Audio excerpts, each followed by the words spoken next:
সেনাবাহিনীকে আত্মত্যাগের জন্য প্রস্তুত থাকতে বললেন সেনাপ্রধান। দেশের জন্য জীবন দিতে প্রস্তুত থাকতে বললেন। দৈনিক জনকণ্ঠর খবর, বিস্তারিত পড়ব। সেনাবাহিনীকে আত্মত্যাগের জন্য প্রস্তুত থাকার আহ্বান সেনাপ্রধানের। দেশের প্রয়োজনে সেনাবাহিনীর সদস্যদের দায়িত্ব পালন আর সর্বোচ্চ আত্মত্যাগের প্রস্তুত থাকার আহ্বান জানিয়েছেন সেনাপ্রধান জেনারেল ওয়াকারুজ্জামান। আজ বৃহস্পতিবার ২৭ ফেব্রুয়ারি সকালে রাজশাহী সেনানিবাসের প্যারেড গ্রাউন্ডে কর্নেল অব দ্য রেজিমেন্টের অভিষেক অনুষ্ঠানে প্রধান অতিথির বক্তব্যে তিনি এ আহ্বান জানান। সেনাপ্রধান আরও জানান, সেনাবাহিনীর অন্যান্য রেজিমেন্টের মতো ইনফ্যান্ট্রি রেজিমেন্টকে আধুনিক ও আরও সক্ষম করে গড়ে তোলা হবে। আগামীতে এই রেজিমেন্টকে শক্তিশালী করতে আধুনিক যন্ত্রাংশ ও সরঞ্জাম সরবরাহ বাড়ানো হবে।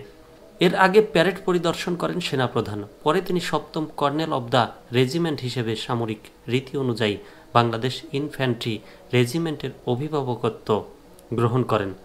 সংক্ষিপ্ত এই আয়োজন শেষে সেনা সদস্যদের সাথে দরবারে যোগ দেন তিনি।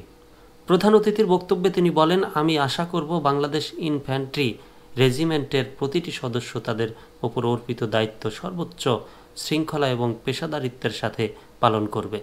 এই রেজিমেন্টের প্রতিটি সদস্য দেশের যে কোনো প্রয়োজনে স্বতঃস্ফূর্তভাবে দায়িত্ব পালন করবে এবং প্রয়োজনে নিজেদের জীবন উৎসর্গ করতে প্রস্তুত থাকবে। যদিও সেনাবাহিনীর 2 দিন আগের একটা বক্তব্য, টিভি মাধ্যমে দেওয়া একটা বক্তব্য কেন্দ্র করে তারা ভিন্ন মত প্রকাশ করেছে। সেনাবাহিনী প্রধান ওয়াকারুজ্জামানের সাথে একমত হতে পারেন নাই। সেনাপ্রধান বলেছিলেন যে আসলে সেনাবাহিনী একটা ডিসিপ্লিন মেনে চলে, এটা ডিসিপ্লিন সংগঠন।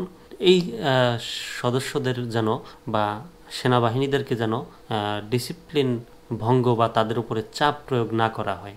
কিন্তু ছাত্র সংগঠন এই বিষয়টাই মানতে পারেন নাই। এর বিপক্ষে তারা আবার সংবাদ সম্মেলন করে বিষয়টি জানিয়েছেন।